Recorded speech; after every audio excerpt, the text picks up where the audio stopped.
அன்பிற்கினிய நண்பர்களுக்கு நாகராஜனின் வணக்கம். தமிழின் மீது காதல் கொண்டு என்னுடைய இலக்கிய பக்கத்தில் கம்ப ராமாயணத்தை சுவைத்து வரும் நண்பர்களுக்கு வணக்கம். நண்பர்களே, நாம் இப்பொழுது கம்ப ராமாயணத்தில் ஆரண்ய காண்டத்தில் இருக்கிறோம்.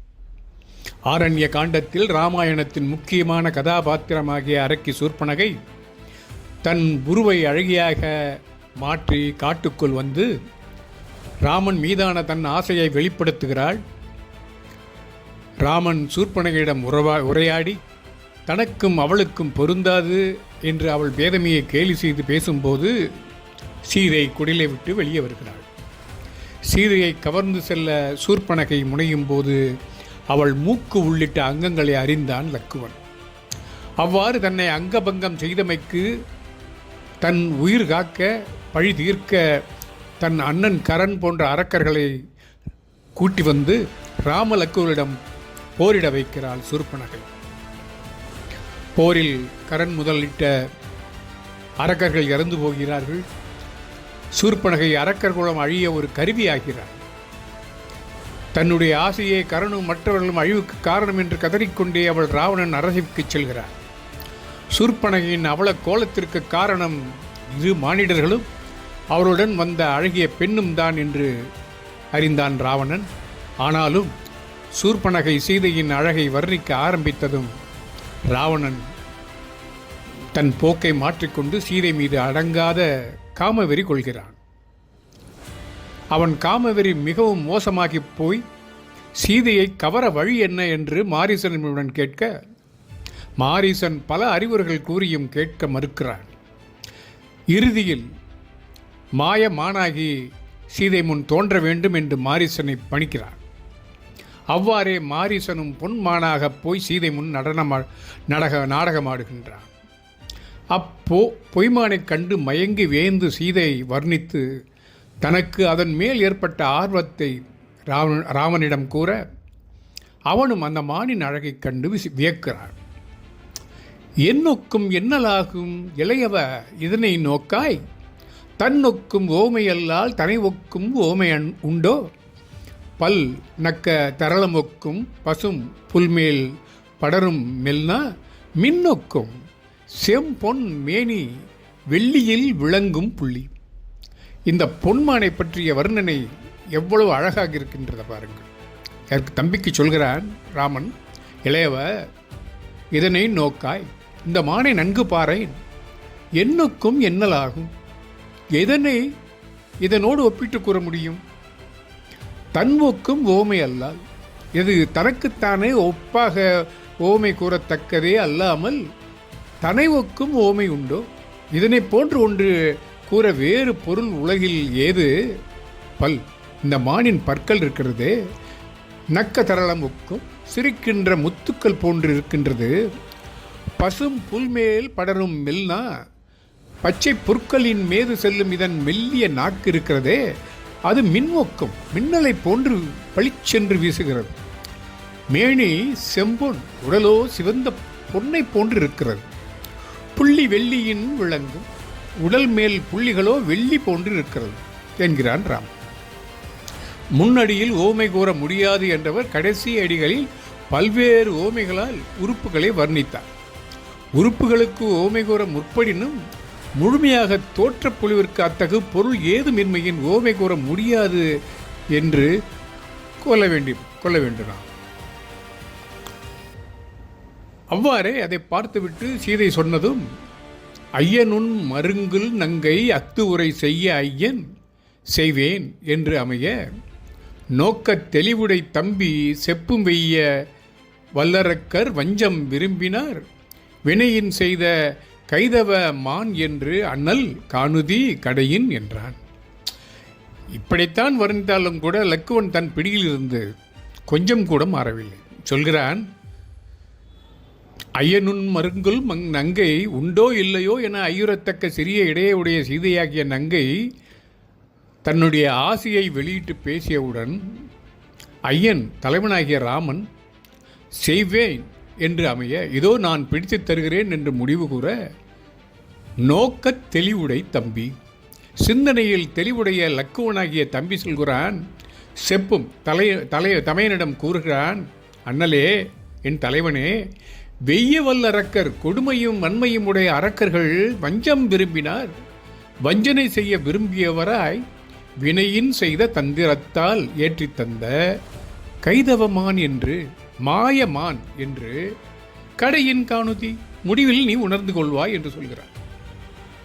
இது ஒரு எச்சரிக்கையாக கூறுகிறார். அப்போது கூட சுதாரிக்காத ராமன் மானை பற்றிய தன் முடிவை மாற்றிக்கொள்ளவே இல்லை. அப்படி அவன் சொல்கிறான் பாருங்கள், காரணம் சொல்கிறான். நான் எப்படியும் மானை பிடிக்க சென்றுதான் தீர்வேன் என்பதற்கு. மாயமேல் மடியுமன்றே வாளியின் மடிந்த போது காய்ச்சின தவறை கொன்று கடன் கழித்தோமுமாதும் தூயதே பற்றிக்கோடும் சொல்லிய இரண்டின் ஒன்று தீயதே உரைத்தி என்றான். தேவரை இடுக்கண் தீர்ப்பான். மாயவேல், நீ கூறுவது போல் மாயமானாக இருந்தால், ராமன் லக்குவனிடம் சொல்கிறான், வாளியின் மடியும் அன்றே, என் அம்புக்கு அது இரையாகும் அல்லவா? மடிந்த போது, அவ்வாறு மரணம் வரும்போது காய் சினத்தவரை கொண்டு கொடிய சினம் கொண்ட அரக்கரை அழித்து கடன் கழித்தோமுமாதும் நம் கடமையை ஆற்றியவர்களாக ஆகிவிடுவோம். அல்லாது தூயதேல் அது உண்மையான மானாக இருக்குமாயில் பற்றிக்கோடும் பிடித்து கொண்டு வருவோம். சொல்லிய இரண்டின் ஒன்று, இப்போது நான் கூறிய இரண்டில் ஏதேனும் ஒன்றை தீயதே தீமை என்று கூற முடியுமா? உரைத்தி சொல்லுவாயாக என்றான். இவ்வாறு சொன்னான். யார் சொன்னது? தேவரை இடுக்கண் தீர்ப்பான். இங்கேதான் சொல்கிறான் கம்பன். வானவர் துன்பத்தையும் அழிக்க வல்ல ராமன். ஏன் இங்கே சொல்கிறான்? மாயமான் மெய்யானமான் இரண்டு நிலையிலும் மானை பிடிப்பதால் தீமை இல்லை என ஏன் ராமன் தன்னுடைய சமாதானத்தை லக்குவனிடம் கூறுகிறான்? மாயமான் சாக்கிட்டு அவதார நோக்கம் நிறைவேத போவதால் தேவரை இடுக்கண் தீர்ப்பான் என்று ராமனை குறிக்கிறார் கம்பர். இப்படி தன் கருத்தை ஏற்காத ராமனிடம் லக்குவன் ஒரு வேண்டுகோளை வைக்கிறார். என்ன அது தெரியுமா? அதாவது அந்த பொன்மானை பொய்மானை பிடித்து வர அனுமதி கேட்கிறார். அடுத்தவும் எண்ணிச் செய்தல் அண்ணலே அமைதியன்றோ, விடுத்து இதன் பின் நின்றார்கள் பலர் உளர் எனினும் வில்லால் தொடுத்த வெம்பகழி தூவி தொடர்ந்தனன் விரைந்து சென்று படுக்குவன் அது அன்று ஆயின் பற்றினன் கொணர்வின் என்றான். அண்ணலே, தலைமை மிக்கவனே, அடுத்தவும் செய்யத்தக்க எந்த செயலையும் எண்ணிச் செய்தல், ஆராய்ந்து செய்தல் அமைதியன்றோ, பொருத்தமுடையதாக அல்லவா?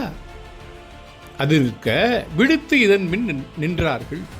இந்த மானை அனுப்பி இதன் பின் ஒளிந்து நிற்பார்கள் இருக்கின்ற சூது செய்த அரக்கர்கள் என்று சொல்ல வருகிறார்.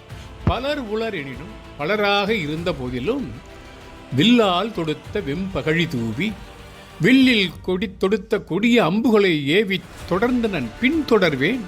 விரைந்து சென்று மேலும் வேகமாய் போய் படுக்குவன் அவர்களை அழிப்பேன்.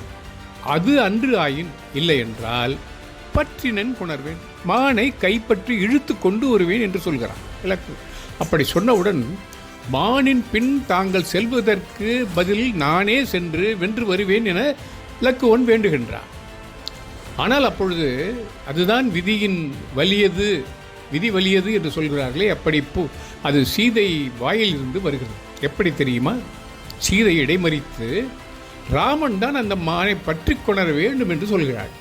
அந்த பாடல், ஆயிடை அன்னம் அண்ணாள் அமுது உகுத்தனைய செய்ய வாயிடை மழலையின் சொல் கிழியினின் குழறி மாழ்கி நாயக நீயே பற்றி நல்கலை போலும் என்றா என்ன சேயரி கோளை முத்தம் சிந்துபு சீறிப்போனார். இங்கே ஊடலை ஆரம்பித்து விட்டால் சீதை. எப்படி? ஆயிடை இந்த பேச்சுக்களில் இடைபுகுந்து இவர்கள் இருவரும் பேசிக்கொண்டே இருக்கின்றார்களே என்று கோபித்து கொண்டு அன்னமன்னாள் பேடை அன்னம் போன்ற சீதை மாழ்கி வருத்தமுற்று அமுது உகுத்தனைய அமுதம் சிந்தினார் போன்று செய்ய வாயிடை மழலையின் சொல் சிவந்த வாயில் இனிய மழலை போலும் சொற்களை கிழியினின் குழலி கிளியை மொழிவது போல கொஞ்சி கூறி நாயக என் நாதனே நீயே பற்றி நல்கலை போலும் இம்மானை நீயே பிடித்து தரமாட்டாயா என்ன என்று ஊழல் கொண்டு சேயரி குவளை சிவந்த வரிகளை உடைய கோளை மலர் போன்ற கண்களில் முத்தம் சிந்துவு கண்ணீர் முத்துக்கள் உதிர சீறிப்போனாலாம், கோபம் கொண்டு செல்லத் தொடங்கினார். அதுதான் இந்த விஷம் எப்படி வேலை செய்கிறது பாருங்கள். ஊடலாக வந்து இருவருக்கும் இடையே நிற்கிறது. இலக்குவன் கருத்தை தன் ஊடற்கோலத்தால் ராமபிரானிடம் மறுத்து கூறுகின்றாள் சீதை. இதுவரை இப்படி செய்யாதவள் இப்படி செய்கிறாள். உடனே ராமன் கிளம்புகிறான் பொன்மான் தேடி லக்குவனை காவல் இருத்தி. இந்த பாடல் போனவள் புலவி நோக்கி புறவலன் புலன்கொள் தாராய் மானிது நானே பற்றி வல்லையின் வருவன் என்றாய் காணியல் மயிலண்ணாளை காத்தனை இருத்தி என்ன வேல்நகு சரமும் வில்லும் வாங்கினன் விரையலுற்றான். போனவன் புலவி நோக்கி. அவ்வாறு சென்ற சீதை பின் ஊழலை பார்த்துவிட்டு புறவலன் அனைவரையும் காக்க வல்ல ராமன் லக்குவனிடம் சொல்கிறான், புலன்கொள் தாராய், பொன்மயமான மலர் மாலை புனைந்தவனே மானிது நானே பற்றி இந்த மானை யானே பிடித்து கொண்டு வந்து வல்லையின் வருவன் நன்றே, விரைவில் நன்று வந்து விடுவேன். அதுவரை காணியல் மயில் அண்ணாளை கானகத்து மயில் போன்ற சீதையை காத்தனை இருத்தி நீ காவல் காத்து இருப்பாயாக என்று கூறி வேல்நகு சரமும் வில்லும் வாங்கினன். வேல் போன்ற குறுகிய அம்புகளையும் வில்லையும் எடுத்துக்கொண்டு விரையலுற்றான். வேகமாக செல்லலானான். சீதையின் ஊடலை தவிர்க்கும் பொருட்டுத்தான் ராமன் தானே புறப்படுகிறான். மேகம் கண்டு கழிக்கும் மயில் போல நீல மேக வடிவினான ராமனை கண்டு கழிக்கும் மயில் சீதை என்று இந்த இடத்திலே மிக அழகாக உவமையை வைக்கிறான் கம்பன். கோப்பெரும் தேவி ஊடல் பாண்டியனுக்கும் கண்ணகிக்கும் அவலம் விளைவித்தது. அதே போன்றுதான் இங்கே சீதையின் ஊடல் சீதைக்கும் ராமனுக்கும் அவலம் விளைத்தது. ஆனால் அப்பொழுது கூட லக்குவன் தன்னுடைய கடமையை விட்டுத்தரவில்லை. அந்த நேரத்திலும் மீண்டும் ஒரு எச்சரிக்கை விடுக்கிறான். ஆனால் அது ராமன் காதில் விழுந்ததா என்னவாயிற்று என்பதை அடுத்த பகுதியில் நாம் காண்போம் என்று கூறி உங்களிடமிருந்து விடைபெறுகிறேன். நட்புடன் நாகராஜன். வணக்கம்.